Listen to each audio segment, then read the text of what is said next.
Bienvenue sur un nouveau podcast dédié à l'univers des semences et des plants. Nous sommes toujours avec Anne-Laure Fondeur, directrice de la qualité et du contrôle officiel des semences et des plantes de SEMAE, pour échanger autour de la réglementation des semences et plants. Bonjour Anne-Laure Fondeur, pour quelles raisons cette réglementation a-t-elle vu le jour ? Donc, en fait, la réglementation sur la commercialisation des semences et des plants, elle est née à la fin du 19e siècle, à la suite des grandes famines, notamment la grande famine d'Irlande, qui a introduit la nécessité de plus s'intéresser à la qualité, notamment la qualité sanitaire et technologique des semences et des plants utilisés. En parallèle, au début du XXe siècle, on a la réhabilitation des travaux de Mendel sur la génétique qui font que on est beaucoup plus sûr de l'identité des végétaux qu'on produit. Donc, combiner ces deux aspects ont donné lieu à la nécessité, d'une part, d'identifier ce qu'on va commercialiser, produire en agriculture, et d'autre part, s'assurer qu'une fois qu'on a fait la liste de ces choses qui existent, eh bien, ce qui est commercialisé est effectivement ce qu'il y a dans la liste. Plus tard, après les années 60, on cherche à atteindre un certain niveau de production. Donc, on cherche à s'assurer que ce qu'on met en terre va bien correspondre à des objectifs, notamment de rendement, dans le cadre de la politique agricole commune. Et enfin, ces objectifs de quantité, on va dire, étant atteints dans les années 80, on se met à s'intéresser beaucoup plus finement à la qualité détaillée, donc ce qu'on va appeler l'identité, la pureté variétale et la qualité sanitaire des semences et des plants produits.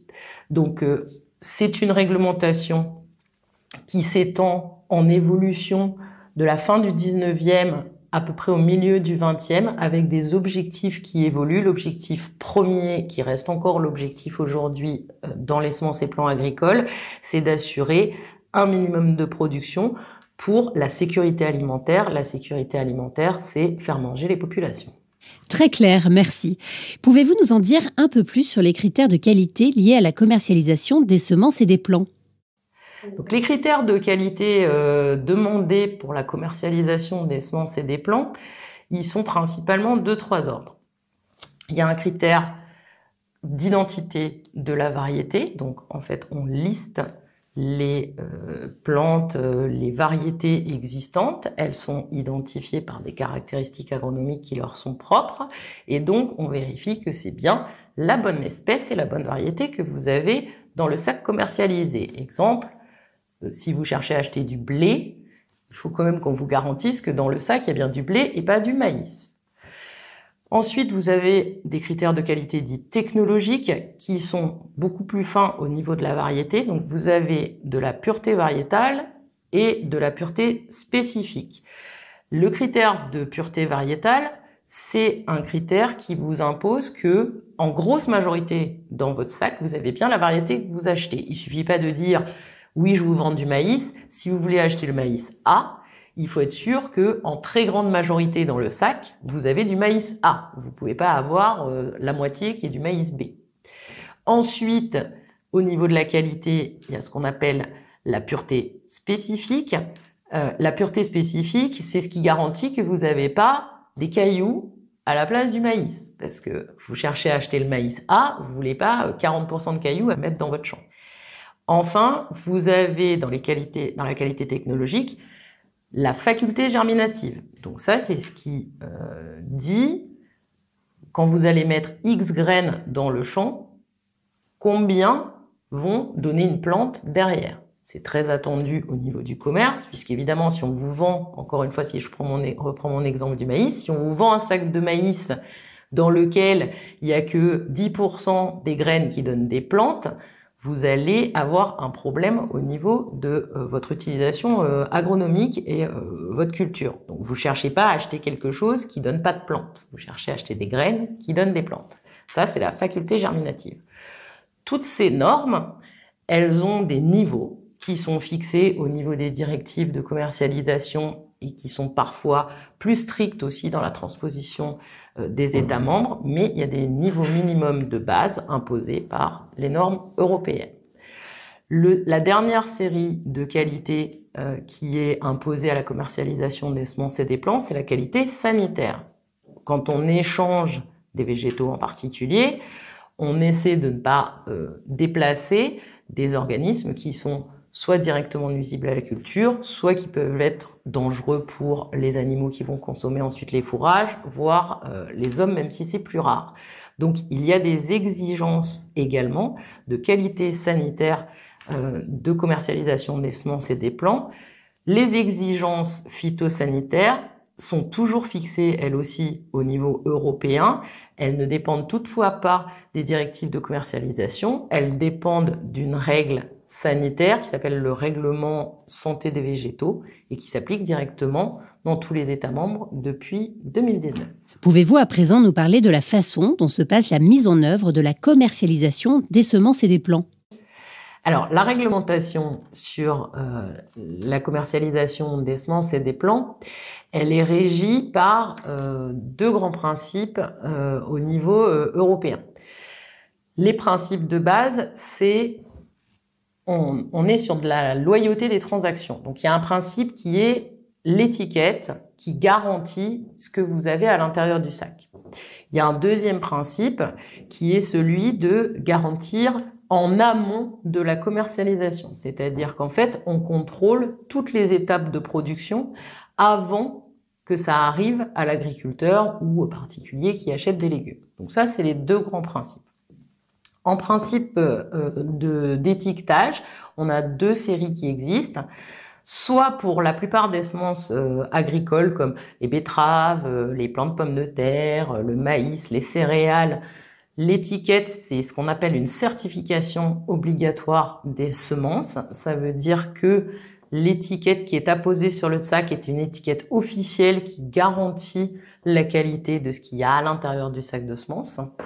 Et vous avez une deuxième série dite plutôt standard ou normes de qualité CE ou encore normes de qualité CAC. Donc ça, c'est des niveaux standards à atteindre où l'étiquetage est apposé par le producteur sous le contrôle des autorités compétentes. Donc c'est quand même le même principe.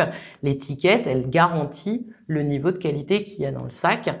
En revanche, les exigences à atteindre sont un peu moindres que la certification, même si on doit toujours garantir la faculté germinative ou la faculté de multiplication si on parle de plants, ainsi que la variété que vous achetez. Ensuite, sur l'ensemble des contrôles à la production, donc là, ça marche de la même manière qu'on fasse de la certification ou qu'on soit en qualité standard. L'autorité compétente chargée du contrôle, donc pour toutes les semences et les plants agricoles et les légumes, c'est l'interprofession qui est chargée du contrôle par un service technique dédié qui a été créé dès la création de l'interprofession en 62. C'est la direction de la qualité et du contrôle officiel sous sa dénomination SOC France qui est chargée de contrôler les grandes étapes de production en amont de la commercialisation. Ça se passe en 3 principales phases. Une première phase qui consiste à autoriser les producteurs à faire des semences et des plants, puisque comme la commercialisation n'est pas libre, il y a un principe de vérifier que les producteurs ont bien la capacité de produire des semences et des plants. Alors la capacité, ça passe par des installations adaptées, des personnels compétents, des installations de contrôle de la qualité tout au long de la chaîne de production. Voilà, donc SOC France vérifie avant même que les productions démarrent que les producteurs ont la capacité de le faire. Donc, ça se passe comment? Les producteurs, les gens qui veulent produire des semences ou des plants, se déclarent chez nous, on les enregistre, on leur présente les obligations qu'ils ont pour produire des semences et des plants, et ensuite, soit sur dossier, soit sur site, on va vérifier qu'ils ont la capacité à faire. Une fois qu'ils sont autorisés à produire des semences et des plants, il y a une deuxième grande phase du contrôle qui se passe tout au long des étapes de production. Donc, on va contrôler au champ, au moment de la multiplication, soit des semences, soit de la partie végétative des plants. Et ensuite, au moment du tri des semences ou du conditionnement pour les plants, donc les mises en petits pots, on va vérifier que l'ensemble de la chaîne de production fonctionne correctement. Au champ, qu'est-ce qu'on fait? On va surveiller que l'ensemble des champs contrôlés par les entreprises correspondent bien aux normes de qualité attendues. Donc on détermine la conformité à la fois du système mis en place par l'entreprise et on détermine la conformité des productions au champ. On autorise en fait quelque part à faire avancer la récolte. Ensuite, quand on arrive, si on prend un schéma de semences, quand on arrive à l'usine, on vérifie la qualité du tri et la qualité finale du lot. Donc pour ce faire, on vérifie les installations en continu et ensuite, au niveau du lot de semences fini, on contrôle 3 points. Le premier point, c'est la qualité interne du lot. Pour ce faire, on a un premier point qui consiste à échantillonner les lots de semences parce qu'il faut que quand on va faire des analyses, ce qu'on a pris dans le sac soit bien représentatif du sac complet. Donc on contrôle la capacité à faire l'échantillon. Ensuite, on fait faire des analyses de qualité intrinsèque du lot. Donc pour ce faire, on fait appel à des laboratoires officiels comme le GVS, par exemple, notamment, qui est le principal laboratoire officiel qui nous fait les analyses de qualité de semences et de plants. Et troisièmement, on contrôle que les étiquettes sont bien mises correctement. Alors, ça veut dire quoi? On va pas vérifier que la personne, elle colle comme il faut l'étiquette ou que la machine le fait. Vérifier la conformité de l'étiquetage, c'est vérifier que la couleur de l'étiquette qui correspond à la catégorie de semences est la bonne couleur à poser. C'est vérifier que quand j'écris il y a 15 kilos dans le sac, c'est bien un sac de 15 kilos, etc. C'est vérifier tout ça. Ça, c'est fait sous la responsabilité d'un personnel d'entreprise qui s'appelle l'agent responsable de la certification. Nous, on s'assure qu'il fait correctement l'étiquetage. Le troisième volet de notre contrôle, il se passe juste après la production. Donc, il est assis sur 2 principes. Pour les légumes, on contrôle au niveau de la distribution, c'est-à-dire qu'on ne contrôle pas toutes les étapes en amont, puisque ce sont des qualités qui ne sont pas à certification obligatoire. Donc, on fait pour les légumes un certain nombre de contrôles sanitaires au champ.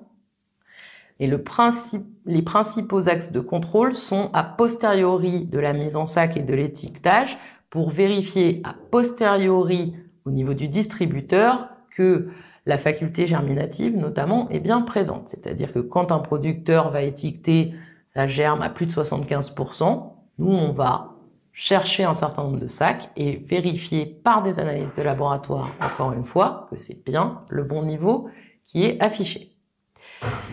Le deuxième aspect qu'on fait a posteriori de la production, c'est on vérifie la stabilité de la variété une fois qu'elle est produite. Ça s'appelle le contrôle variétal a posteriori, c'est-à-dire que en même temps que les sacs de semences sont vendus au niveau des agriculteurs, on va rééchantillonner ces sacs, on les réimplante en face de l'échantillon dit de référence, donc qui a servi à décrire la variété, et on vérifie que c'est bien toujours la même chose qui se passe au champ. Ça permet de garantir la stabilité des variétés au cours du temps. Donc si je résume, le contrôle de la commercialisation des semences et des plants, que ce soit sur les normes internationales, européennes ou nationales, il est toujours fondé sur un principe de regarder préalablement à l'activité que les opérateurs qui la réalisent peuvent le faire. Ensuite, être présent tout au long du système de production pour s'assurer que cette capacité, elle est réelle, elle est maintenue. Et enfin, a posteriori, s'assurer que quand c'est étiqueté, on a toujours bien la bonne stabilité, les bonnes facultés germinatives, notamment dans le sac. Merci Anne-Laure Fondeur de nous avoir éclairé sur cette notion de commercialisation des semences et plants. Lors de notre prochain échange, nous aborderons les spécificités de cette commercialisation des semences et plants en France, en Europe et dans le monde. À très vite.